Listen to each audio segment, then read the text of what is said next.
नमस्कार. हॅलो. कसे आहात माझे विद्यार्थी मित्रांनो? आज आपण बघणार आहोत सुलभ मराठीमधला वर्ग 6व्याचा पाठ 2. याआधी पण या सुलभ मराठी भारतीचा आपण पाठ पहिला बघितलाय. ज्यांनाही माझ्या मराठी विषयाचे वर्कशीट किंवा लेसन हवा असेल त्यांनी माझा या आधीचा व्हिडिओ नक्की बघा. त्याच्यामध्ये तुम्हाला लेसन विषयीची म्हणजे पहिला लेसन आहे भारतमाता, याविषयीची तुम्हाला पूर्ण माहिती आणि त्या पाठाला पूर्ण विस्तृत विश्लेषणसुद्धा मी दिलेलं आहे. आणि त्याचबरोबर त्या पाठामधले मी क्वेश्चन आन्सरसुद्धा तुम्हाला वर्कशीटद्वारा समजून सांगितलेलं आहे. ज्या मुलांना हवे असेल त्यांनी माझ्या त्या व्हिडिओवर जाऊन त्याला लाईक करून, शेअर करून, सबस्क्राईब करून त्या पाठाविषयीची माहिती तुम्ही घेऊ शकता. आणि दुसरी महत्त्वाची गोष्ट म्हणजे ज्या मुलांना माझे वर्कशीट हवे असेल लेसनमधले काढलेले, डायजेस्ट वर्कबुक यामधले नाही, मी पर्सनल काढून दिलेले. जर कोणाला वर्कबुक हवे असेल, ज्यांनी जे वर्कशीट सोडवून तुम्हाला तुमचे मार्क्स कमीत कमी वेळामध्ये कसे आपण फुलफिल मार्क घेऊ शकतो याविषयी मी तुम्हाला त्यामध्ये हेल्प करणार आहे, मार्गदर्शन करणार आहे. ज्यांनाही हवं असेल की मी त्यांच्या मुलांना या लेसनविषयी, पाठाविषयी किंवा दुसऱ्या कुठल्याही सब्जेक्टविषयी मार्गदर्शन करावे तर त्यांनी मला माझ्या व्हॉट्सअप नंबरवर मेसेज करावा. चला मग बघूया आपण इतिहास 6वीचा मराठी विषयामधला भाग 2 म्हणजे पाठ 2 माझा अनुभव. चला सुरुवात करूया आपण आपल्या पाठाला. माझा अनुभव. माझा अनुभव यामध्ये आपल्याला दिलेला आहे की वार्षिक परीक्षा संपली. मी आणि रीमा घरी आलो. घरी पोहोचताच आईने सांगितले, उद्या आपल्याला आगगाडीने मामाच्या गावाला जायचे आहे. तर वार्षिक परीक्षा संपली. वार्षिक परीक्षा म्हणजे काय होते, जी आपण फायनल एक्झाम म्हणतो है ना, वार्षिक सत्र परीक्षासुद्धा म्हणतो, त्याला म्हणतात वार्षिक परीक्षा. रीमा घरी आलो आणि घरी पोहोचताच आईने सांगितले की उद्या आपल्याला आगगाडीने मामाच्या गावाला जायचे आहे. आगगाडी म्हणजे काय होते? आगगाडी म्हणजे होते रेल्वे ज्याला आपण रेल्वे म्हणतो. रीमाने आनंदाने उड्या मारल्या. पायातले पैंजण छुमछुम वाजत ती घरभर फिरली. जे पायातले पैंजण म्हणतो, पायपट्टीसुद्धा म्हणतो, ती वाजली. म्हणजे तिला जे घुंगरू असतात ते कसे झाले? छुमछुम वाजले. कोणाच्या पायातले वाजले? रीमाच्या पायातले. ती आनंदाने काय करू लागली? मामाच्या गावाला जायचं म्हणून म्हणजे उड्या मारू लागली. तर त्याच्यामुळे तिच्या पायातले जे पैंजण आहे त्याचा पैंजणचा आवाज कसा असतो? छुमछुम असा ती छुमछुम आवाज करून पायपट्ट्या त्या वाजत होत्या आणि ती तशी वाजत ती घरभर आनंदाने फिरत होती. मामाच्या गावाला जायची आम्ही सकाळी निघालो. आगगाडीत बसलो. आगगाडीने झुकझुक करत चालली होती. तर आगगाडी कशी चालते है ना, आगगाडीचा आवाज कसा असतो? झुकझुक करत ती आगगाडी पुढे चालली होती. खिडकीत बसलेली रीमाचे केस भुरूभुरू उडत होते. केस कसे उडत होते? भुरूभुरू. जी रीमा होती ती गाडी म्हणजे रेल्वेच्या ज्या खिडकीकडली सीट असते, लहान मुलांना सवय असते ना खिडकीकडेच बसायची, तर रीमाला सुद्धा खिडकीच्या साईडच्या सीटवर बसायचं होतं. मग ती खिडकीपाशी बसली. त्याच्यामुळे ते हवेचा जो वेग असतो त्याच्यामुळे तिच्या डोक्यावरचे केस कसे उडत होते? भुरभुर उडत होते. खिडकीतून येणाऱ्या उन्हामुळे तिचे डोळे लुकलुकत होते. आता खिडकीजवळ बसलं म्हणजे जे बाहेरचा प्रकाश असतो सूर्याचा, तोही आपल्या चेहऱ्याला, डोळ्याला त्रास देत असतो. त्याच्यामुळे तिचे डोळे कसे होते? लुकलुक होते. डोळे लुकलुक म्हणजे उघडझाप करणे, त्याला म्हणतो आपण लुकलुक होणे. तिचा चेहरा प्रसन्न दिसत होता. आई वाचत असलेल्या पुस्तकांची पाने हवेत फडफडत होती. आणि जी रीमाची आई आहे ती बाजूला बसून काय करत होती? पुस्तकं वाचत होती. आणि रेलगाडीची जी हवा होती, रेल्वेच्या ज्या हवेचा वेग होता गाडीतून जाणाऱ्या, तो त्याच्यामुळे त्या पुस्तकाचे पानं कसे होते? फडफडत वाजत होते. आणि ती त्या आई जी आहे ती वाचनामध्ये कशी होती? तल्लीन होऊन गेली. ती तल्लीन म्हणजे मग्न होऊन गेली, ती एकाग्र होऊन गेली ती वाचण्यामध्ये. मी खिडकीतून बाहेर पाहू लागलो. थंडगार वाऱ्याचा झुळक अंगावरून झेलू लागला. आणि जी हवा लागत होती ती कशी होत होती? अंगाला थंडगार भासत होती. तेवढ्यात माझे लक्ष माझ्या शेजारी बसलेल्या मावशींकडे गेले. आणि ते लेखकाच्या बाजूला जे बसलेल्या काकू होत्या त्यांनी मावशी म्हटलंय. तर ते मावशीकडे गेले. त्यांच्या मांडीवर बसलेले छोटेसे बाळ माझ्याकडे पाहून हुतकून हसले.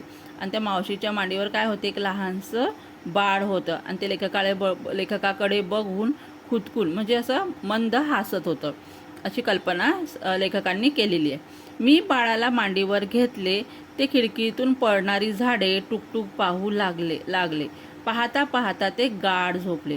आता ते बाळ जे होतं खिडकीतून जे जाणारे जे झाडं होते त्यांना तो बघत होता आणि बघता बघता त्या हवेच्या मंद झोपेमुळे त्याला एकदम गाढ झोप लागली. लहान मुलं माहिती आहे ना तुम्हाला, बसमध्ये गाडीच्या समोर बसलेले किंवा जर ट्रेनमध्ये सुद्धा बसले तर त्यांना काय होते, हवेचे जास्त हवामुळे ते ना लगेच झोप लागते. स्टेशनवरची बैलगाडी येऊन मामा आले. स्टेशनवरची बैलगाडी घेऊन मामा आला होता. आता लेखकांना घ्यायला कोण आले होते, त्यांचे मामा. काय घेऊन आले होते मामा? बैलगाडी. रीमाने पळत पळत मामाला गाठले. आम्ही बैलगाडीत बसलो आणि बैलांच्या गळ्यातील घुंगूर माळा खुळखुळ वाजत होत्या. ते बैलांच्या गळ्यात बघा हे घंटीसारख्या माळा असतात, त्या कशा घुंगरूच्या माळा त्या खुळखुळ वाजत होत्या. आणि बैलगाडीच्या चाकांचा सुद्धा खळखळ आवाज होता. म्हणजे बघा घुंगरमाळा कशा वाजत होत्या, खुळखुळ वाजत होत्या. बैलगाडी चाकांचा आवाज कसा होता? खडखड. ठीक आहे, ध्वनी ओळखा, यामध्ये सुद्धा मग तुम्हाला प्रश्न विचारू शकतात. अशा प्रकारे मग ते निघाले. आम्ही घराच्या रस्त्याने लागलो तोवर संध्याकाळची वेळ झाली होती. पानांची सळसळ, नदीच्या पाण्याची खळखळ ऐकू येत होती. मग पाण्याचा आवाज कसा होता येताना? सळसळ. आणि नदीच्या पाण्याचा आवाज कसा होता? खळखळ ऐकू येऊ लागली. झाडातील पक्ष्यांची किलबिल, शेतात चरणाऱ्या गायीची हंबरणे, बकऱ्यांची बेबे, हे सारे वातावरण मिळून गेले होते. ज्याप्रमाणे बघा आपण एखाद्या गावाला जातो आणि बैलगाडीच्या याने जातो तेव्हा बैलगाडीचा वेग थोडासा हळू असतो. त्याच्यामुळे जे आपण रस्त्याने प्रवास करतो त्या प्रवासामध्ये आपल्याला ज्या वस्तू जाणवतात, पक्ष्यांची किलबिल, पानांची सडसड, हे सगळं ते लेखक अनुभवत होते. शेतातील पिके वाऱ्याच्या मंद मंद डुलत होती आणि मन आनंदाने थुईथुई नाचत असते. आता आपण शहरा भागात राहतो, शहरा भागामध्ये जी वर्दळ असते वाहनांचीच आपल्याला सहसा पाहायला मिळतं. पण जर आपण कुठल्या खेड्यागावात गेलो तर तिथे आपल्याला जनावरांची, गाईची, बैलाची, बकऱ्यांची, सगळ्यांची आवाज, त्यांचं वातावरण, तिथे झाडांची थंडगार हवा, हे सगळं आपल्याला कसं प्रसन्न करून टाकते, आपले मन कसं आनंदित करून टाकते आपल्याला. तर मग कोण कोण मामाच्या गावाला जाते, कोण कोण मामाच्या गावाचा शेतातला अनुभव, घरामध्येचा अनुभव किंवा घराच्या बाहेरचा असणारा अनुभव मला नक्की कमेंटमध्ये करा.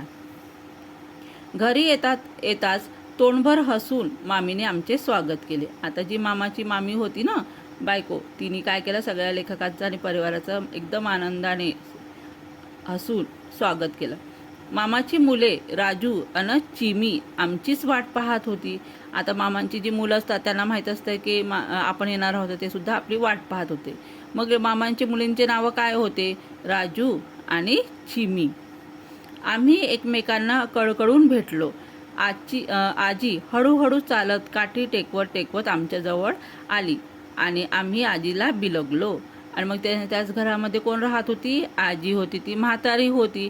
काठी टेकवत ती लेखकाजवळ आली. आणि मग हे सगळे लेखकांची बहीण छोटीशीच होती, लेखक, आणि ते सगळे जाऊन तिला एकदम बिलगून गेले. आपण आपल्या आजीचा कसं लाड करतो ना एकदम पहिल्या वेळेसच भेटल्यावर, तसे ते लेखक सुद्धा आपल्या आजीच्या जवळ गेले आणि आजीला घट्ट मिठी मारली. तिने आम्हाला जवळ घेतले. मग आजी सुद्धा आपला लाड करते, मग आजीने सुद्धा लेखकाला जवळ घेतले.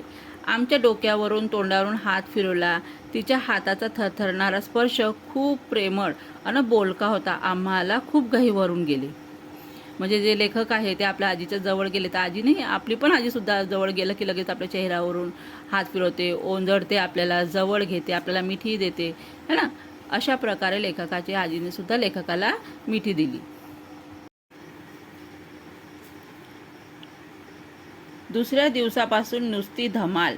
विहिरीवर पोहायला जाणे, शेतात बागडणे, आंब्याच्या झाडावर चढून कैऱ्या, पाडाचा आंबा तोडून खाणे, बैलगाडीतून मामाबरोबर फेरफटका मारणे, आज शेतावर तर उद्या आंबळीत मामाबरोबर फिरायला जाणे. रोज मजाच मजा. आपण मामाच्या गावाला गेल्यानंतर आपण घरात एकाच ठिकाणी बसतो का? नाही. इकडे बागडणं, तिकडे बागडणं, इकडे जाणं, तिकडे जाणं, शेतात जाणं, नदीवर जाणं, पाण्यात खेळणं, बैलगाडीवर खेळणं, या सगळे धमाल आपण करत असतो. आता उन्हाळ्याच्या सुट्ट्या लागणार आहेत, आपण पण अशीच धमाल करणार. तो कोण कोण मामाच्या गावाला जाणार आहे आणि कोणाकोणाच्या मामाकडे बैलगाडी आहे ते मला नक्की कमेंटमध्ये लिहा. आणि तुम्ही मामाच्या गावाला जाऊन कोणकोणती धमाल काय काय करणार आहात ते सुद्धा मला लिहायला विसरू नका. आमची सुट्टी कधी संपली ते आम्हाला समजले नाही. आम्ही परत गावी आलो. आणि मग काय झालं ते आपल्या सुट्ट्या संपल्या की आपण लगेच काय करतो, आपल्या घरी रिटर्न येतो. अशा प्रकारे माझा अनुभव यामध्ये लेखकांनी आपल्या मामाच्या गावाकडला अनुभव आपल्याला सांगितलेला आहे. त्या अनुभवामध्ये त्यांनी पुष्कळ साऱ्या गोष्टी सांगितल्या, ते कसे, त्यांचा अनुभव काय आहे गावाबद्दलचा, त्यांनी गावाला जाऊन काय काय मजा केली आणि गावाला जाताना त्यांनी काय काय बघितलं तिथे, या सगळ्या गोष्टीसुद्धा आपल्याला या पाठातून त्यांनी सांगितलेलं आहे. चला मग आता पुढच्या पाठामध्ये बघूया आपण की या पाठातले शब्दार्थ, क्वेश्चन आन्सर आणि आपल्या स्वतःची वर्कशीट. अशा प्रकारे तुम्हीसुद्धा छान अभ्यास करा आणि पुढच्या वर्षीसुद्धा तुम्हाला चांगले चांगले मार्क भेटावे हीच माझी अपेक्षा. नमस्कार.